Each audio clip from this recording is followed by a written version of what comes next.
विद्यार्थियों, कल अपन ने बात की थी सामाजिक अनुसंधान की। और ये अपन सेकेंड ईयर के बच्चों के लिए बात कर रहे थे। सेकेंड ईयर का जो फर्स्ट पेपर है हमारा सामाजिक अनुसंधान, उसकी अपन बात कर रहे थे। और अपन ने ये सब देखा था कि सामाजिक अनुसंधान होता क्या है।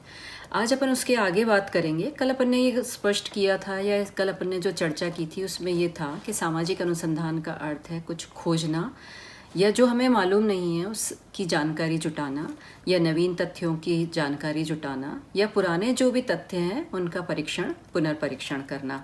अब अपन उसके आगे की बात करते हैं। सामाजिक शोध की अवधारणा का प्रयोग आजकल अत्यंत विशिष्ट अर्थों में किया जाता है। मानव समाज, सामाजिक जीवन, सामाजिक प्रक्रियाओं आदि को जानने के प्रयत्न अनंत काल से होते रहे हैं, किंतु इन विषयों को जानने के लिए जिन विधियों का प्रयोग आजकल किया जाता है वे प्राचीन विधियों से बिल्कुल भिन्न हैं। तो हम सामाजिक अनुसंधान में क्या कर रहे हैं? मुख्य रूप से विभिन्न वैज्ञानिक विधियों से सामाजिक यथार्थताओं की जानकारी प्राप्त करने या खोज करने के प्रयास कर रहे हैं। सामाजिक अनुसंधान की परिभाषाओं की बात हमने की, इसके अर्थ की बात हमने की।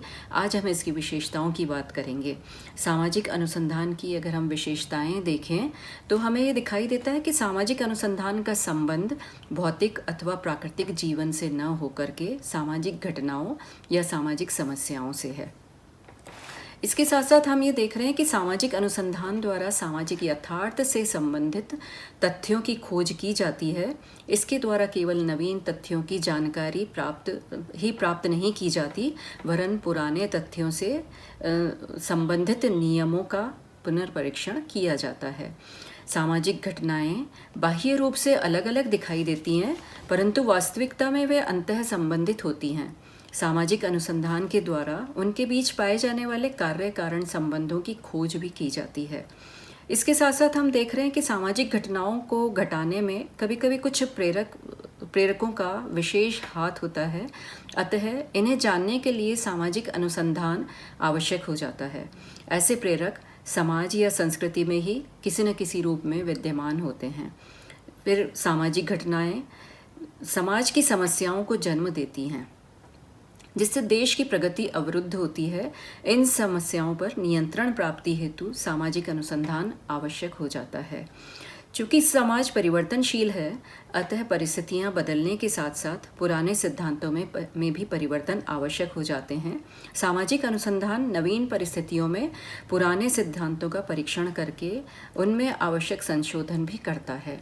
सामाजिक अनुसंधान में हम सामाजिक अनुसंधान की में हम देख रहे हैं कि समाज की प्रकृति परिवर्तनशील होने के कारण सामाजिक घटनाओं एवं सामाजिक समस्याओं का अध्ययन नवीन पद्धतियों का अध्ययन करने के लिए नवीन पद्धतियों की आवश्यकता हो जाती है। अतः नवीन तथ्यों को संग्रह करने और घटनाओं को समझने के लिए नई नई प्रविधियों को ढूंढने में सामाजिक अनुसंधान आवश्यक हो जाता है। तो हम ये देख रहे हैं कि ये सारी विशेषताएं हैं सामाजिक अनुसंधान की, जो हमें बता रही हैं कि हम किस तरह से नया कुछ खोजने का प्रयास कर रहे हैं।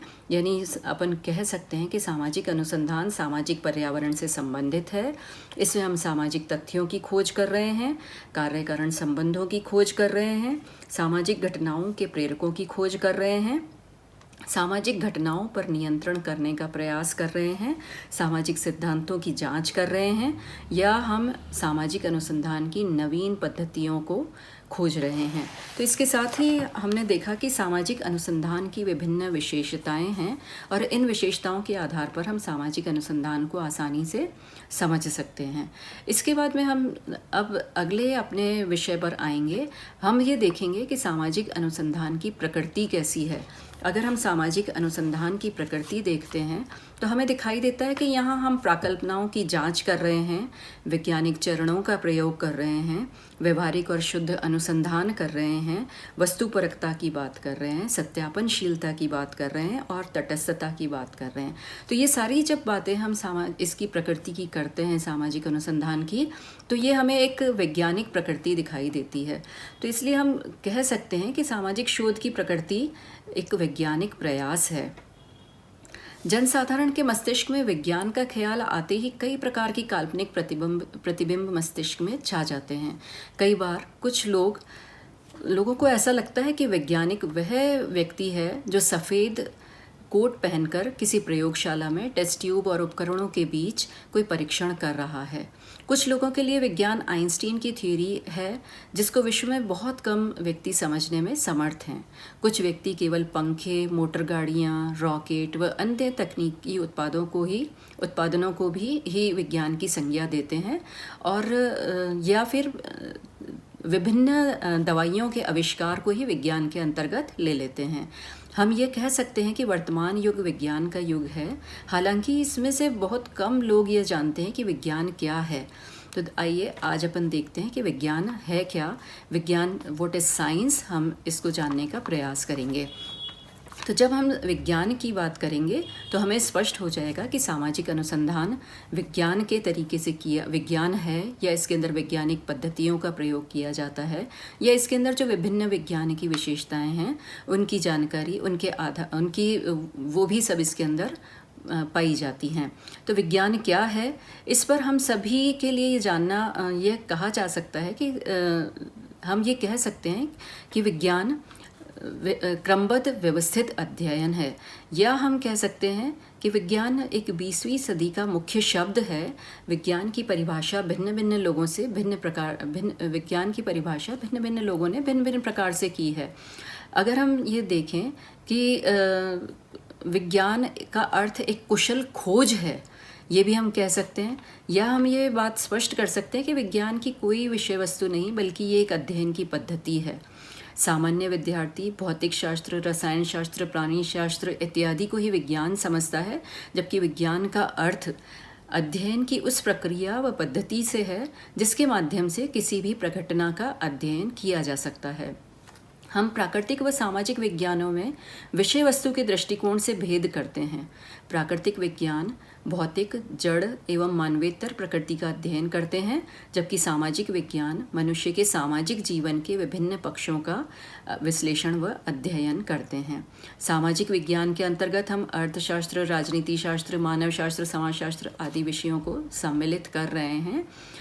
विज्ञान के मूलभूत आधारों की चर्चा अगर हम करें तो उसके पूर्व हमें ये पता होना चाहिए कि विज्ञान क्या है। तो विज्ञान को हम कह सकते हैं कि ये तर्क और अनुभव पर आधारित है। और अनुभव किस प्रकार का होगा? इंद्रियों के द्वारा जो कुछ भी हमने अनुभव किया उसको हम विज्ञान कह रहे हैं। अब विज्ञान की अगर हम विशेषताओं की बात करें, या हम अगर ये चर्चा करें कि विज्ञान किस चीज़ पर आधारित है, तो हमें ये पता लगेगा कि विज्ञान के अंदर घटनाओं की एक निरंतरता, एक निश्चित क्रम होता है। ज्ञान का उद्देश्य अज्ञानता का निराकरण होता है। यह वैज्ञानिक एवं बाह्य सत्ता के मध्य अवलोकन के माध्यम से संचारित संबंध बनते हैं। अतः अवलोकन विज्ञान की एक महत्वपूर्ण पद्धति होती है। भौतिक व सामाजिक व्यवस्था में कार्य कारण संबंध पाए जाते हैं। तो इन मूलभूत आधारों को ध्यान में रखते हुए हम विज्ञान की विभिन्न विशेषताओं का उल्लेख कर सकते हैं। हम कह सकते हैं कि विज्ञान आनुभविक है, विज्ञान तार्किक है, विज्ञान प्रत्ययवादी है, विज्ञान सार्वभौमिक है जो विभिन्न सीमाओं से परे है। और विज्ञान में हम देख रहे हैं कि ये देश और काल की सीमाओं से परे इसके सारे नियम होते हैं। धन्यवाद।